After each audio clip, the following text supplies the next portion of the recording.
And begin. It is a couple of minutes after noon here. Before we get started, I just want to thank and acknowledge Lee and Hayes and Richard Denneny's on the phone today for being the sponsor of Ignite Talks.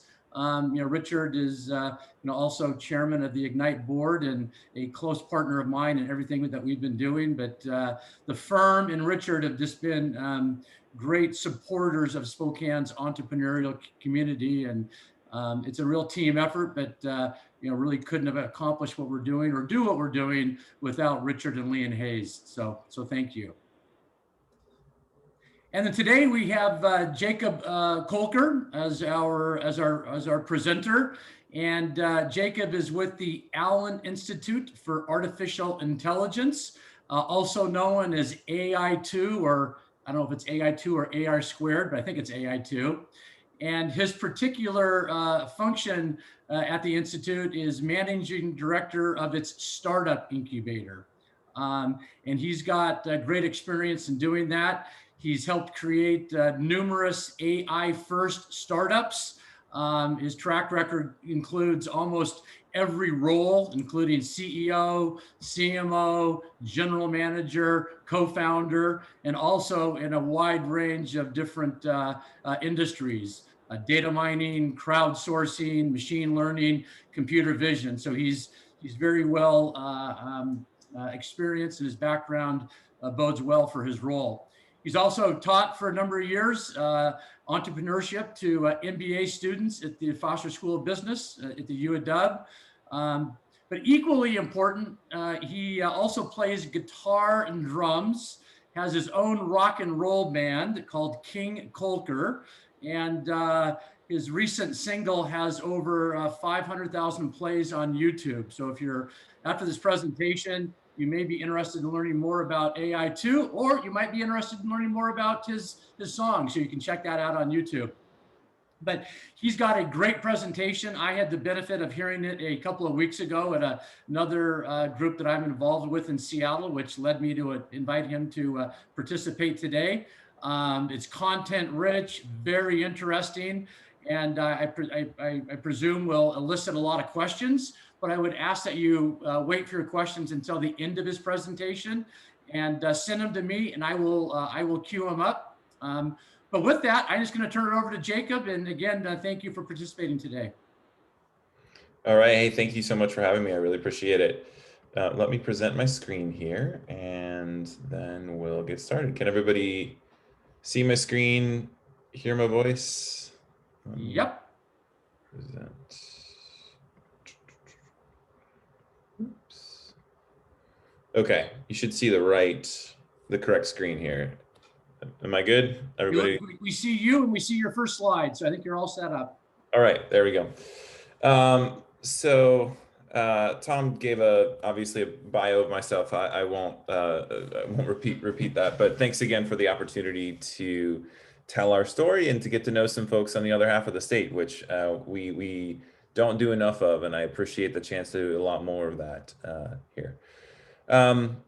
Paul Allen likely needs no introduction to this group, obviously the co-founder of Microsoft, but also in his second act and third act, Paul invested in a lot of different things, from really big boats to really big aircraft that could launch spaceships into outer space.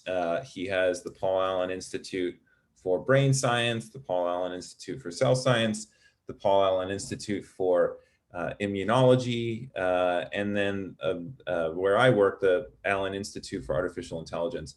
Paul, for decades, has seen the power of AI and what it can do for the world. And as a geek and a nerd and somebody who loves technology just like me, Paul had the resources to really pour gas on that fire and push research forward. And so he created the Allen Institute for Artificial Intelligence, with my my boss, Oren Etzioni. The two of them co-founded the Institute. Oren is a CS professor for 25 years, built and sold 5 AI first companies himself, including Faircast, which was acquired by Bing for 9 figures. So an extraordinarily accomplished computer science professor, AI researcher, and entrepreneur in his own right. And the two of them built AI2 initially in 2014. And at the beginning, they weren't going to grow more than 30 people, and then it was 60 people, and that's it. And today we're just over 200 people now in the Research Institute, and then another 100 folks in the incubator. So coming up on 300 people now, which is really amazing growth. But the goal has always been to create AI breakthroughs. And even after Paul passed away a few years ago, his estate continues to, I think we're in year 4 of a 15-year plan. So we're going to be around for a long time. But it's really all about pushing breakthroughs and having an impact in a number of different areas. Our main facility is in Gasworks Park now, and just on the northern side of Seattle. We have our primary research institute, which is where the bulk of our computer vision teams and NLP teams work. That's number 1 down there in the left. Number 2 is our Semantic Scholar building. Semantic Scholar is one of our flagship initiatives that I'll tell you about there, but that's now grown to about 70 people, so we needed our own facility for that. The number 3 is our robotics facility, which I'll tell you a little bit more about. And then number 4 is the incubator, which is what I run along with my colleagues and partners. All of these buildings are actually going to be, sorry, my dog hates the mailman, and twice a day, either mailman or UPS. So apologies for the background. But all of these facilities will be in its own building soon in the next couple of years. We're hopefully soon going to break ground on our own facilities, so these can all be in one building. But that's that. By extension, there's an unofficial 5th building in that the Allen School for Computer Science and Engineering at the University of Washington is named after Paul. It's also about a 10-minute walk from our facility in Gasworks Park. There are 9 professors that teach at the University of Washington that also work at AI2, and there's 1,400 students that are learning there as undergrads or master's students or PhDs, and just a tremendous amount of cross-pollination back and forth. Anna Marie Kaus, the president and CEO of the University of Washington, is on the board of directors at AI2. And so we're very fortunate to not only have a wonderful research institute, but be able to amplify that impact from research and talent and events and everything else at the University of Washington. About 2 years ago, we launched an HQ2 in Tel Aviv, Israel. So we have 28 researchers there that are growing. For those of you that don't know, Israel and in particular Tel Aviv is a real hotbed for computer science and engineering and talent. And we're really fortunate to be able to start growing our presence there. And we also have a satellite office at UC Irvine in California, just outside of LA. So, there's about 7 properties, if you will, spread across a number of different states and countries now. We also have collaborations with maybe 25 universities around the world. We also every now and then get to work with the rest of the folks in our family, cousins, if you will. So the Allen Institute for Brain Science and Cell Science and Immunology, and then all the other elements that are happening at Vulcan. And it's a neat place. I think the incubator in particular is one of those scenarios where if you want to work on AI for education, you can do that through our relationship with the University of Washington. If you want to work on AI for medicine, you can do that through our relationships with the other Allen Institutes or Fred Hutch. If you want to work on AI for sports, you can do that here because we happen to own the Seahawks and the Trailblazers and everything else as part of this big old cool family that is Vulcan. So it's a really amazing, magical place that just has so many cool cousins in it, if you think of it as a big old family, that are just really amazing folks to be able to work with. AI2 in particular, over the last 7 years, has put out close to 500 publications and 18 Best Paper Awards. Elmo is a really important seminal work in the field of NLP that kicked off Bert and then Ernie and then Big Bird. It's now affectionately called Muppetware, but really it's about teaching computers to read at human level accuracy and comprehend what it is reading. And so we were very fortunate to be one of the catalysts of the recent improvement. If you've noticed that Alexa has improved pretty significantly in the last couple of years, it's because NLP behind it has gotten better. And that's that. YOLO is another really important technology that we put out. It's really the foundational work behind what's called computer vision or object detection, where a computer can look through a live camera feed and detect objects and know what it's looking at. This is obviously one of the prerequisites for things like self-driving cars to actually work, is for a computer to actually be able to see and know what it's seeing in front of it through a camera. And so YOLO was really important breakthrough research that we also helped to put together at AI2. And the important thing is it allows all this stuff to happen at the edge. Edge computing is particularly important in the field of AI, where, if a car is running down the street, it needs very quickly to know whether that's a child or a fire hydrant or a bit of smoke from the exhaust of the car in front of it. It's very difficult to be able to know those things, especially if you have to send the signal up to the cloud, get processed through Verizon Wireless, come back down, and whatever else. Those milliseconds add up pretty quickly. So you need to be able to make these decisions at the edge, meaning on its own without actually having to connect to some kind of cloud or mainframe or whatnot. And so these algorithms are trained to be able to do these things at the point inside the camera itself, so that there's a much faster loop and return on that. YOLO's had a number of really amazing breakthroughs as part of that technology. One of the most exciting was the ability to work at the edge, to be able to make those decisions disconnected from the rest of the internet. So at AI2, we have a number of really amazing projects that we've been building over the years. Allen NLP is an open source library that's used by tens of thousands of people. It's one of the strongest open source libraries for NLP. NLP, again, is a fancy way of saying teaching computers to read and comprehend. So if it can read a sentence, it can actually understand what it's reading, and then that opens up opportunities for all kinds of unique businesses or applications. Aristo was about common sense and about question and answers. We actually broke through and was able, the system itself was able to answer an 8th grade science test on its own. There are these things in AI over the years that have been put out there as markers of intelligent growth, and passing an 8th grade science test was one of these markers that the field has been marching towards for 20 years. Is, can we teach computers to be intelligent enough to be able to pass an 8th grade science test? And we did it in 2019, which was a major breakthrough covered by the New York Times and otherwise. Visual common sense reasoning is the next evolution of this. Humans use visuals to comprehend. If I were to tell you all, for example, the statement, the ball crashed through the table because one was made of metal and one was made of styrofoam, intuitively your brain starts to visualize a table with a ball, and then you're trying to process whether the ball was metal or the table was metal or the ball was styrofoam, and you use visuals as part of common sense of coming up with an understanding of what that actual meaning means from that sentence.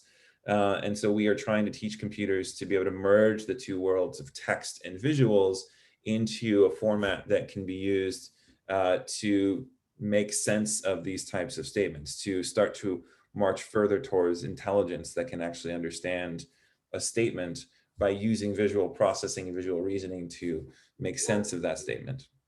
Our robotics facility is pretty neat in that one of the challenges for robotics in the physical world is that there are constraints, things like space and time and physics. There's only so many experiments that you can run at any one given time with a robot in a physical room. So what our engineers did is they built a virtual world on top of a video game engine called the Unity video game engine, which is the fundamental basis for a lot of the most popular video games today. But it's a virtual world that has things like virtual gravity and virtual variant friction. So if you were to roll a chair on a hardwood floor or carpet, there's reactions to that in this virtual world. And so these agents roam around these virtual worlds, learning how to interact with it, much in the same way that a 5-year-old roams around a kitchen, learns how to interact with it with a watchful parent, obviously. But where you can, again, interact with the world, bump into things, open and close doors, throw objects at the wall, see what happens, and interact with the kitchen, cut bread, slice bread. The real magic is that we have built a series of IKEA kitchens and living rooms and dining rooms and bedrooms in our robotics facility. And so the agents are learning in a virtual world, and then they are transferring that learning back into the physical world that we all live in and interacting with those environments to be able to speed up the pace of learning of how intelligent agents are being trained virtually. You can run tens of thousands of experiments a day, whereas you obviously couldn't do that daily in the physical world. And so the merging of these two worlds, the virtual world and the physical world, as a means to teach computers about physical interactions much more quickly is another very, very cool thing. These robots are all online in that universities, yes, the facilities in Seattle, but if you're a researcher in Copenhagen or Tokyo, you can log in virtually and run these same experiments in our experiment rooms, our fake real IKEA rooms. So, these are some of those other examples. Semantic Scholar is an open source academic search engine. Think of it as something that might work alongside PubMed or Google Scholar. There are now 10 million biomedical researchers per month using Semantic Scholar. And the thing that distinguishes Semantic Scholar from PubMed is that we obviously just use super cutting edge AI to help researchers cut through the clutter and help find what it is that you're looking for. There are, I don't know how many hundreds of thousands of research papers put out every year. It's impossible for anybody to read all of those papers. Using AI to help parse and understand and find the things that are the most valuable research papers and help you find much better information more quickly. That's the value of Semantic Scholar, and it's grown again to be used by 10 million people a month now, which is a really exciting thing. We have 200 million research papers now inside Semantic Scholar, or at least indexed by Semantic Scholar. So it's a pretty amazing set of tools. During coronavirus, we took that same high-powered academic search, that same ability to cut through the clutter and get right to the answers that you're looking for, and we specialized it for coronavirus literature only. It was called the CORD-19 dataset. By, I think, April of last year, or May last year, there were already 90,000 research papers put out there on COVID-19. It's impossible for any mere mortal scientist or doctor to read 90,000 research papers. And so again, using high-powered AI as part of a search engine, we were able to help scientists all over the world much more quickly get to exactly what they need to know inside of a research paper to help them with developing a vaccine and other elements of helping to deal with the global pandemic that we were all doing. And we were fortunate that Nature had a big write-up on how we were doing this to help scientists read 90,000 papers in a day effectively. Just yesterday, there was some news that was announced, actually. Tom didn't even have a chance to see these because I sent over a different set of slides. But Paul Allen obviously had a lot of interests in his life. He also had a deep passion for helping to work on conservation and to combat climate change. Paul had several teams of people basically working directly for him to develop products that could address those particular issues. Yesterday, we announced in GeekWire that those teams are also going to be coming over to AI2, and then we're going to be pouring our teams and researchers into helping them get to the next level. But in particular, there's three very, very cool projects that I'm really excited to have join our direct family here. Earth Ranger is a product that takes collared data from rhinos and lions and elephants and giraffes, along with a whole bunch of other inputs of data, as well as tracking sensors and everything else. And it puts it into a centralized dashboard that allows people who are responsible for protecting these animal protection areas in Africa and other parts of the world to be able to better monitor how the animals are doing, how the protected area is doing. These swaths of land are absolutely massive, and the resources just are pretty bare bones in a lot of these places. So when it comes to deforestation or illegal poaching, or animal trade, where animals are being kidnapped to be sold on the black market, it's very challenging for low resource settings to be able to fight these encroachments. And so tools like Earth Ranger are empowering the folks who are responsible for protecting these areas with cutting edge AI and cutting edge technology to help protect that. Skylight's another product in a similar vein. There are marine protected areas all over the world. Our oceans are being overfished at an alarming rate. And as you might imagine, oceans are huge, and it's extremely challenging for people, for the authorities to track illegal fishing vessels, because how do you know if you're an illegal fishing vessel until you actually enter one of these areas? And so you can't follow around these folks all the time. With satellites and machine learning predictions, you can actually tell how a fishing boat is behaving like a fishing boat, you looking at satellite data. And again, it's tools like this that are using high-powered cutting-edge AI to help the world protect its oceans from the continuation of overfishing and illegal fishing, particularly in marine protected areas. So Skylight's a team of 15 people that's using AI to help save the oceans and help reduce overfishing. And then lastly, as the world gets more and more warm, unfortunately, it is creating a whole bunch of climate that people have never really experienced before. Meteorologists, we 20 years ago, we used to thought they get it wrong, and imagine how hard their jobs are today. But we joke about it being an extra day or two of rain in Seattle for now, or an extra day or two of sun in Spokane for now.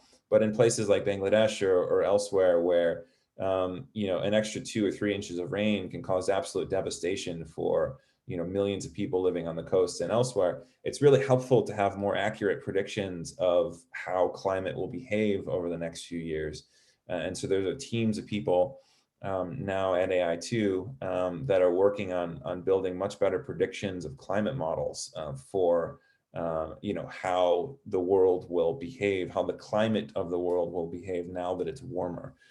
These are things that we don't know the answers to, but AI can be a really big boon to helping predict more accurate outcomes of what these extreme weather patterns are going to mean for billions of people all over the world. So there's a team of folks working on that. The incubator is one of the flagship initiatives at AI2. We launched about 4 years ago now, and we've built probably 18 companies, 9 of which are publicly announced, 7 of which are still going strong. Our companies are worth $328 million and growing. I'm pretty confident we're going to cross the $500 million mark next year. They're pretty capital efficient too. They've raised $45 million in venture capital for these companies. I think we're going to probably do 40 million just this year. So we're kind of starting to hit our hockey stick growth period ourselves in the incubator. But and we're also fortunate to have had a couple really exciting proof points. Apple acquired Exnor last year for about $200 million. Baidu bought Kit AI a year before that. So some of these companies are starting to exit. All of them have had acquisition offers, but it's exciting for us to have those proof points as part of it. And basically the way that our incubator works is we take research that's been created either at AI2 or public research. We build a team around that new enablement, that new technology. We help them get funding. We help them build and sell their product, and then we help them go through the stages of growing that company from there. We also raised our own venture fund last year. This one for now is a $10 million fund backed by some of the best VCs in the world. So Sequoia, Kleiner Perkins, Two Sigma, and Madrona, as well as a whole host of really amazing angel investors from Jeff Wilke, who built Amazon with Jeff Bezos, to Lee McMillan or Carol Riley or Laura Butler. Laura was the first female technical fellow at Microsoft, just extraordinarily brilliant minds. These are folks that provide capital and also provide advice to our teams as our teams are growing. And really, our entrepreneurs come from all over the world, and even during COVID, we have a really vibrant community that's transitioned online and is actively building companies together, in some cases where they haven't actually met their co-founders in person. But one of the blessings of being in tech is that we aren't working on physical machines, or I have calluses on my hands from playing drums, not from holding hardware. So we can transition online with a reasonable degree of happiness. So I would say we've actually been able to keep the community at about 90% good all the way through coronavirus, which is pretty exciting. And also, somewhat humbling, because I know there are a lot of people that just don't have that privilege. And it's I feel torn from time to time between feeling really lucky and happy, but also just acknowledging just our privilege and how lucky we are to be in this position in the first place. Some of the examples of startups we've created, I'll just give you some demos here. This is Xnor. This is what I was telling you about. And this is also computer vision at the edge, which is what I was also explaining earlier. What you're seeing is a computer being able to see and understand what it's seeing, detect the objects in a live camera feed, again, at the edge. So there's no Verizon Wireless, no Comcast, no anything else happening here. The car itself, in a way, is able to know what another car looks like, what a traffic light looks like, what a bus or a person looks like, and can make split decisions on whether to stop or go or make a left or whatever as part of it. This one's a bit of a fun one. Tom, you've seen this already, so you're not allowed to answer this question. But for the rest of you, there's a concept called a Turing Test. Alan Turing saved the world in World War II by hacking the Nazis' code. But a Turing Test is a test where you basically ask somebody to see if this is in fact AI or if it's a human created thing. And if you can't tell a difference, that's the Turing Test. Passing the Turing Test is another one of these things that can have a lot of different structures and formats to it. But broadly, it means that we've created AI that's good enough to be able to trick a human into thinking that it's real. And there's a lot of value in that, and I'll explain why. But the Turing Test for all of you is, what element in this video is AI? That's the Turing Test. Okay, I'm going to play a video here, and then we'll stop and then go around the room and ask people what they think is the AI element in this video. Fashion changes. Hey, I'm feeling kind of old school. How about you? If you feel it, but style lasts forever. Click here to shop the latest styles from the Style House. New collection and free shipping available. A new taste for a new year. Okay. What is the AI in that video? Anybody want to ponder a guess? I will guess the hat. The hat. Okay, we've got a hat. Anybody want to throw another idea out there? Why do I have the feeling that the whole thing is AI? The voice. It is the voice. Yeah, that voice is not real. Well, at one point it was real, but we've taken a real voice and we've synthesized it. Fashion changes. Hey, I'm feeling kind of old school. How about you? If you feel it, but style lasts forever. Click here. It was 2009, and I was ready to go out and change the world. Armed with years of studying best practices and effective pedagogies, I had spent that entire summer interviewing for education jobs in my native Oklahoma's public school system. That's our NPR voice. So WellSaid is an example of a company that's graduated from the incubator. They have 17 voices now. They're growing to 150. And the voices span across a whole bunch of different styles. So there's the narration voice, there's the hype person voice, there's the character voice.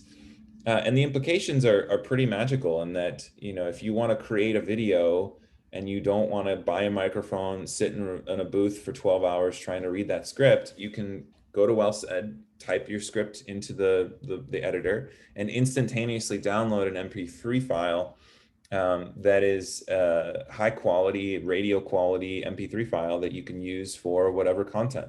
So every audiobook, every podcast, every voice on the overhead in an airport, every e-learning video, every Coursera course, every college class that has a video, every online ad, every online training video, video games. Your average video game needs 400 different voices to voice every character inside of a video game. All of these things can now be done quite literally instantaneously by typing your script into the WellSaid browser and selecting the type of voice that you want, and then generating these audio files that you can use for whatever you need. So that's WellSaid. Lexion is another one of our companies that we're super proud of. They use NLP, which is that technology I told you about around being able to have computers read and comprehend. And they've built it into a product specifically designed for legal teams. So your average in-house legal team, your average in-house general counsel has 20,000 business documents that they're responsible for, but there's no way they could read all of them. It's just extremely time consuming to actually be able to read and know every single document. So Lexion is effectively, 50 paralegals that have read every single document in your business and can allow you to ask and answer questions and also really get to the heart of what you're trying to find in your contract repositories. So, you can have a Q&A with Lexion in your Slack where you can say, hey, which of these contracts are coming up for renewals? Or do we have an NDA with this group? Or, which of these 26 employee agreements don't have non-solicits? Or, basically any question that you'd ever want to know as a lawyer from the 10,000 business documents that you have that you're responsible for, without actually having to dig through the digital filing cabinets and then dig through contracts one by one to answer those. It is the AI buddy that has read every single contract in your entire business and knows what it is you're looking for instantaneously. We run 120 different AI models off of these legal documents, and those AI models know things like what a renewal term length looks like, or what a party looks like, or a counterparty, or all of these things. And then it again allows you to have an intelligent layer on top of your contract repository. So that's Lexion. Here's some examples of startups that we've tried to create that didn't work, and I'll just show you a couple quick ones. We spent some time working in the manufacturing space, trying to figure out how to improve efficiencies and help people avoid getting hurt. Turns out unions don't really like cameras in the factories, but lessons learned. We've tried looking at AI in sports. So what you're looking at is what's called pose estimation technology, where we can measure quite literally down to a centimeter or so where somebody's elbow is and what their gait and stance looks like. This has implications for sports medicine, for all kinds of health implications, as well as sports performance and improvement, and manufacturing. You can tell where somebody's lifting something the wrong way or where they're walking in the wrong space. Implications for medicine are also pretty strong too. So you're looking at a before and after, left and right. The before is a vein, and the after, that white dot, is our algorithms detecting a vein at the edge. So you can help apply AI to ultrasound imagery at the edge, in particular in ambulatory transport scenarios where you have a portable ultrasound machine and an EMT who might not have, a 5-year med school radiology training degree to be able to quickly help deduce what's happening, or in military settings or whatnot. Having AI at the edge on these devices is pretty important. And then we've also, again, had other experiments in audio. There's something called the cocktail party effect. If the 50 of us were having this conversation in a coffee shop, our brains are actually smart enough to be able to extract out the noise of the coffee maker and the grinder and the chitter chatter and the music overhead, and target in directly on my voice or your voice, and really reduce the additional noise. That's counter to how noise canceling works. Like in your noise canceling headphones, it sends a reverse phase sine wave, but it cancels everything out in that frequency spectrum. And it's not intelligent in terms of canceling out certain frequencies or others, or certain noises in the same frequency versus others. It just cancels everything in that frequency spectrum.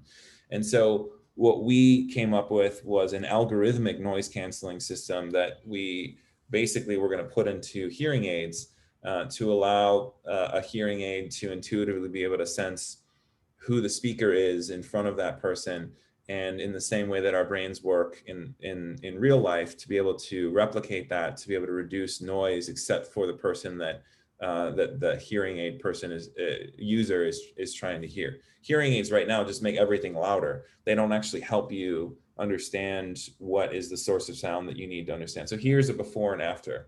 Oh, you simpleton, said she. So busy coffee Then shop, you must lots of all die of noise, hunger. hard to You hear the had better voice. play in the coffins for us. And then this is algorithmic noise canceling. Oh, you simpleton, said she. Then you must all four die of hunger. You had better play in the coffins for us. So still not perfect by any means, but for people who are hard of hearing, that's a major improvement over the current sound they hear in their ears. You assume when you put a hearing aid in, it's gonna be perfect, and it's actually not. It's an awful experience for a lot of folks. Unfortunately, to get something off the ground like that, we actually needed closer to like $20 million to go build our own hearing aid, and we're not hardware folks, so that was a little bit too ambitious for us, but still a cool idea. There's a long list of companies that are in the incubator. I won't share names of those companies, but I'll give you the gists of them, in case you have an interest in talking to some of those folks for whatever reason. First, we're turning this into a hospital. Right now, 30% of doctor visits are done remotely via telehealth. 70%, you still have to get in the car, fight traffic, go park, get in the building, sit in that waiting room with those terrible magazines that we've all read next to other sick people, go into the waiting. It's an awful experience to go to the doctor's office. It's quite similar to what it used to be like to go to the mall, if anybody remembers that experience before Amazon Prime came out and pretty much decimated the mall. We are trying to improve the experience of going to see a physician by transferring a lot of that into the house. The problem is biometrics. How do you take vital signs for people? How do you take blood pressure or pulse oximetry or spirometry? We up until now have had to do that with all of these kind of third-party devices where you have to measure things and whatnot in the doctor's office. It turns out the sensors in a cell phone are actually powerful enough to track a lot of this stuff using AI. So the camera on the screen right here can actually has enough resolution to detect my blood pressure right now if you put an AI algorithm on top of it that is trained to be able to detect my blood pressure, believe it or not. So a lot of vital signs that you would normally need to go into the doctor's office, blood pressure, pulse oximetry, spirometry, we're actually in the process of digitizing a lot of that medical device hardware to be able to run on a cell phone, which has huge implications for telehealth in developed countries. It has massive implications for health in developing countries where this is the hospital. So that's a company that we're building. We have other companies that we're building. Another project Right now, when you go to the doctor's office, for every hour you spend inside the doctor's office, it generates 2 hours of phone calls and paperwork and whatnot for back-end billing staff in a doctor's office. On average, your back-end billing staff in a doctor's office will spend 4.5 hours on the phone calling insurance companies and verifying eligibility and coverage. If, again, we were all out at that coffee shop and or out to dinner and I ordered a glass of wine, the waiter or waitress doesn't need to call the credit card company to verify that I was eligible to order a glass of wine, that I did order a glass of wine, that I had a good experience with a glass of wine, all those things. And as absurd as that is, that's what the healthcare industry is these days. So the experience of calling to verify benefits is you get on the phone, you go through this awful phone tree menu that all of us would want to just jab a pencil into our eye once, and when we have to do it. Imagine doing that for 5 hours a day. And then go through this 45-minute hold and just to be able to get a 3-minute question answered by the insurance company. So we're quite literally building AI bots that wait on hold for people in doctors' offices and are smart enough to navigate phone menus. So that 45-minute call ends up being a 4-minute call. And then those people can spend their time servicing patients, creating a better experience inside the doctor's office. Nobody, I would not wish on my worst enemy, and I don't really have enemies, but just to borrow the phrase, sitting on hold with insurance companies for 4 hours a day. And so these poor souls have to do this, and it's just an incredibly awful experience. So we're building AI bots to fix that.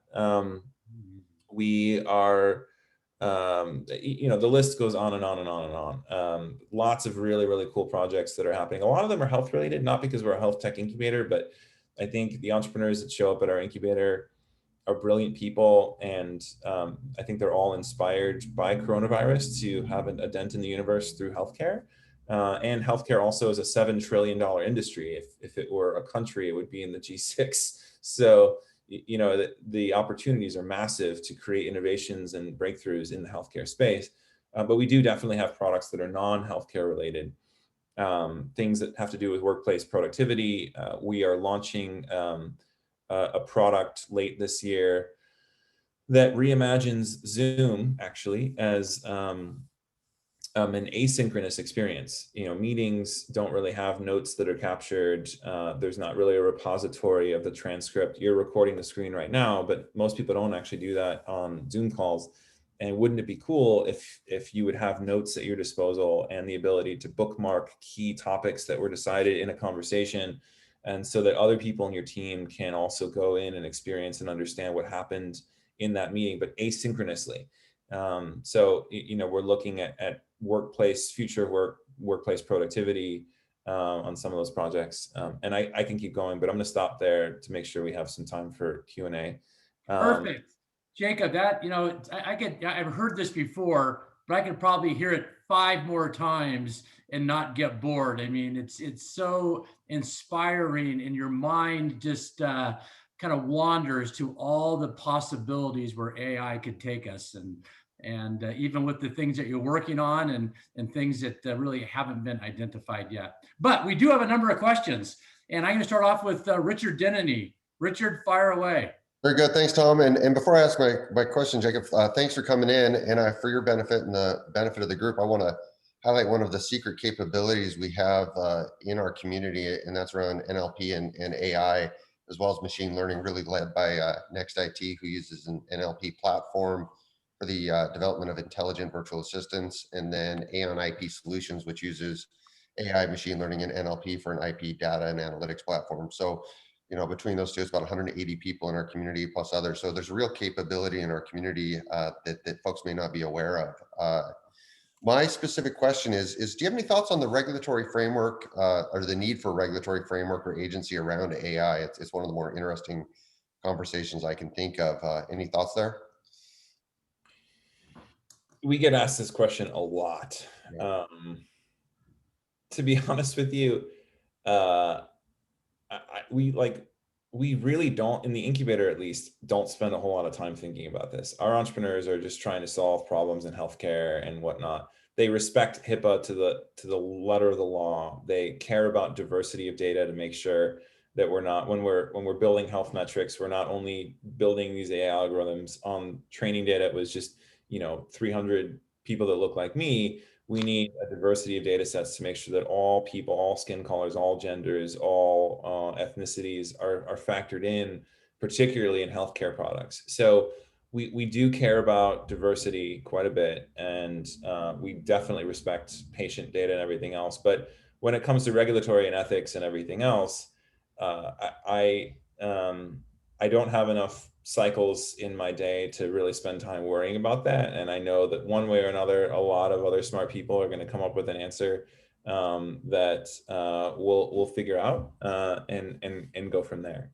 So I don't mean to punt on that one, Richard, but I just really try not to spend a whole lot of time personally thinking about it, because we have enough problems to worry about ourselves, let alone trying to guide the ethics and regulatory conversations that's happening in Washington around this. So. I love it. And that might be the best answer I've heard on that question. It's particularly well suited for an attorney too. Just dodge the question. Next question is from Glenn Prestwich, and Glenn is with WSU in Spokane and actually also runs an incubator in our city. Glenn?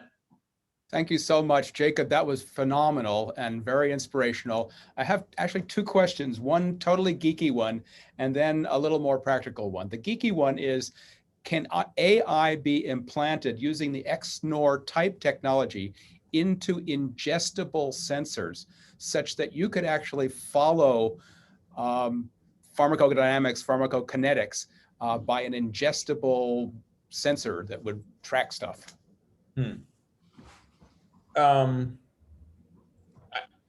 We can do anything with data. So if you have 20,000 videos of camera pills going through somebody's body, we can do anything with data. It's a growing industry, and yeah. It's probably something that needs AI help. In politics, it's follow the money. In AI, it's follow the data. It's really that simple. So if you have data, and more importantly, if it's annotated, so obviously you need to have a doctor or somebody smart enough to be able to say, yeah, that's a lesion or that's a polyp or whatever it is that you're looking for. But the AI, it's only as smart as the data that goes in. So garbage data in, you get garbage AI out, but good data in, you get good results out. So yeah, it's all about the data. So that actually leads to the more practical question, which is, can AI be employed to so-called pick winners? Can it help investors? I like that question. Yeah, sure. Absolutely. And hedge funds have been using AI for 10 years to try and pick winners and whatnot. I don't think it's fair. But it's another one of those things, like, it's not the type of person that I am or the world I want to live in, where we squeak out every little advantage to hack the stock market. Like, I don't know. It's just not how I choose to spend my time. It's not a problem. We've had people pitch us on it. I want to work on cancer research. I want to work on, future of work. I want to work on things that the world needs, not on making more. Like I've never bought a Bitcoin, and I probably never will, just because I know I could make a ton of money on it. It's just not space in my brain that I want to rent to Bitcoin. Like I don't want to think about it. And so, yeah, there are a lot of people making a whole lot of money using AI to hack the stock market. And I was really thinking more like angel investors and venture capitalists. Look, how do you pick the right companies out of the, if 9 are going to fail out of the 10 that you're funding, how do you know which one number 9 is? I've been doing this for 7 years now, 4 at AI2 and previously at a venture fund called Lighter Capital in town. Hand to God, I would pick 10 companies. I'd bet my house on 2, and the 2 that are going to succeed are not the ones that I thought. It's just how it is. And I just feel like so much of it is about team, but it's also about luck and timing.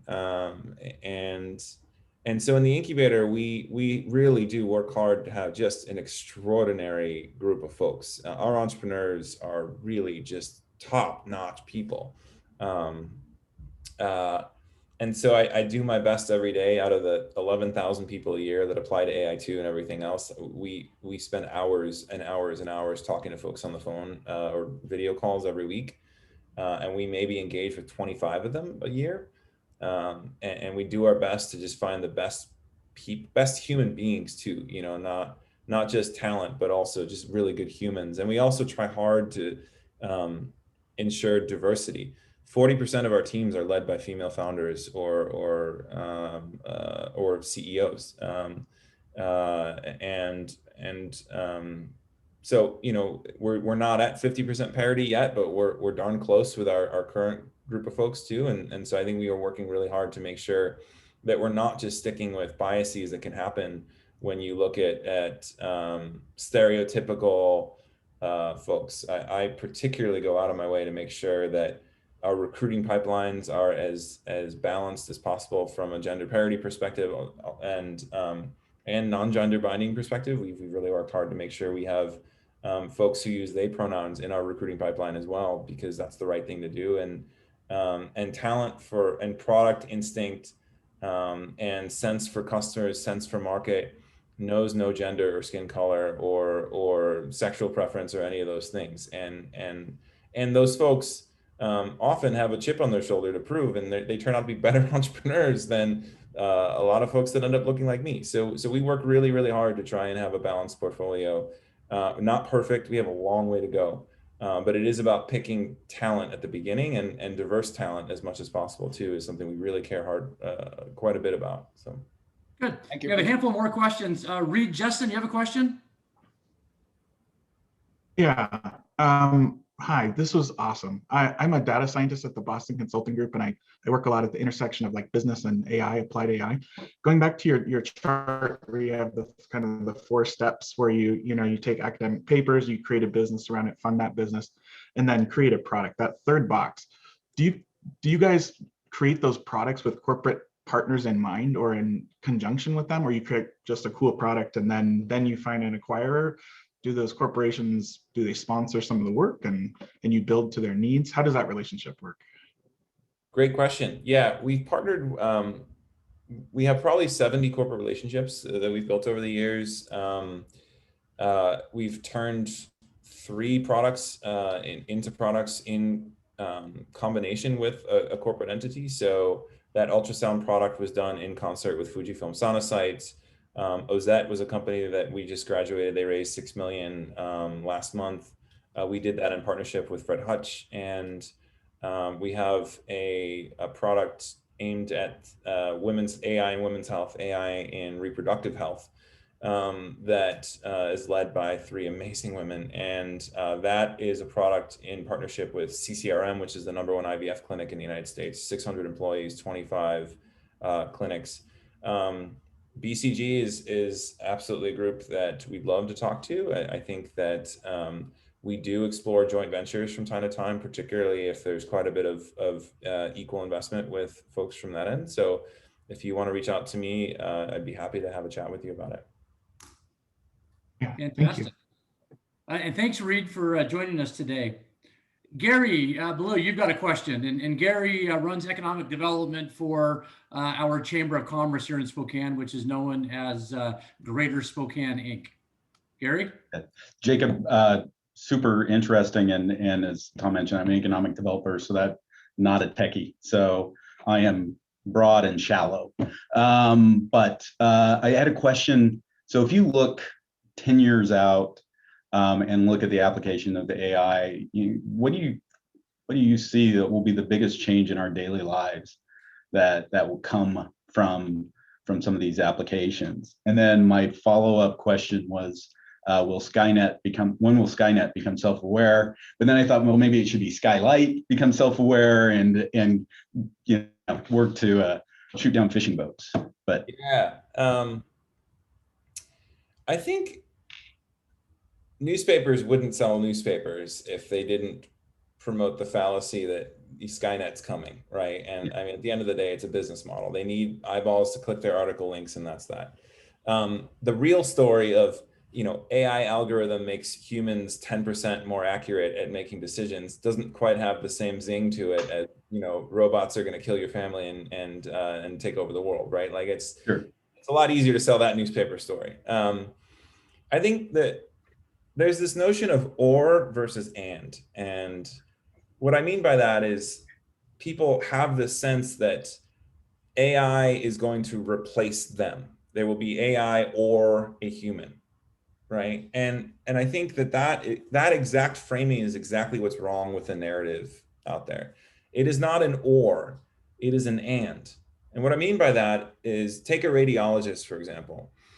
Yes, AI is better today at looking at a radiology scan and being able to identify something that has the potential to be cancer because the AI has been trained on 1 million examples, whereas that radiologist may have only been trained on 20,000 through med school, right? But an AI is never going to be able to sit the family down and tell somebody that they have breast cancer. That's never going to happen. What AI can do is partner with the radiologist, so an and, not an or, and allow that radiologist to be able to look at 100 scans, pull out the 90 that don't actually matter, and then spend their time on the 10 scans that really do matter, and allow that person to free up time to go and do all the other things, the human compassion, empathy things that an AI cannot do. So I think when you look 10 years or even all the way down to Skynet, I don't see AI replacing people or replacing whole industries. I see it being being an empowerment too, in the same way that spell check makes us all better writers, or in the same way that some of these other things make us all better at other elements of, the beeping thing in your car when you're trying to park in a parallel parking spot, like makes you a better driver, right? That's the kind of stuff, but obviously multiplied towards more intense, more complex things over time as AI gets smarter. But the future I see is a future of and, as crazy as that statement is grammatically incorrect, but it is a future of and I think that's the future we're working towards. So thank you. Good. We have a number of questions, but I'm going to try to be efficient with your time and just call on one more person, and that is Susan Ash, and she runs the Health Sciences and Services Authority here in Spokane, a great entity that provides a wide range of grants to very early stage life sciences companies. Susan? Hey, thanks so much, Tom. Jacob, really, really interesting. I had the good fortune of working in manufacturing for about 25 years. And for 20 of those years, I could see robotics at work in the plant itself. So no fear there. I'm an and, not an or person. I'm most interested right now in understanding what you are doing or could be doing in the arena of helping those people who suffer from degenerative neuroscience illnesses. We were fortunate to start the Steve Gleason, along with Avista and of course at WSU, Institute for Neuroscience here in Spokane, just getting off the ground and looking for partners all the time. But the lived environment for these folks is incredibly important. And some of what I was seeing in your robotics part of the presentation leads to some real potential solutions. So anything there you want to share? We're not directly working on it, and I'll admit that being a minority co-CEO of like 12 projects, I don't have a whole lot of time to do more reading than I do, so I don't actually have anything great to point you to. I do know that Elon Musk's effort with Neuralink is working to try and help people with brain issues as well as neurological issues. So I would maybe look at that. I don't mean to stereotypically point to Elon Musk. There's a lot of great people doing things that don't quite have his star power. But that's the one that immediately comes to mind. I'm sorry, I don't have a better answer. That said, if anybody here does work for a health organization, Susan, yours included, we have a number of very cool companies that are looking for partners. A company called Birch, for example, that works with insurance companies and healthcare companies to be able to extract value from the text in their documents. There's a lot of stuff happening in healthcare amongst our teams. So please reach out to me if you'd be open to one of our teams talking to you briefly about what they're able to do. Sorry to steal the last minute here for. No, that's okay. No, I appreciate that. And we will reach out. Thanks. Yeah. or Gary will for sure. Well, it's a minute after 1, and I really tried to be prompt and finish up. So we do have additional questions, but unfortunately, we don't have time for them today. But I really appreciate those of you who did raise your hand for questions. There's a couple of finishing things. First of all, Jacob, many thanks for doing this. You'll be receiving a gift from us from Spokane-based Spiceology, which is based here in Spokane, and it's the fastest growing spice company in the country. Very innovative line of spices, and we'll be sending you a gift from them. But before we finally conclude, I just want to remind everybody our next 2 events on April 7th. We've got Les Craig from Next Frontier Capital, a large VC firm based out of Bozeman, Montana. And then on April 22nd, we have Martin Tobias. And Martin is a newcomer to Spokane. He was for many years a very successful entrepreneur and investor in the Seattle area. He recently moved to Spokane and continues being an incredibly active angel investor. And he'll be our next presenter at Ignite Talks on April 22nd. So with that, I want to thank everybody, and particularly a shout out to Cindy Donahue, who in the background is helping put all this together. And then thanks again to you, Jacob, and we'll look forward to seeing more of your new hits on YouTube. Thanks, everybody. Thank you.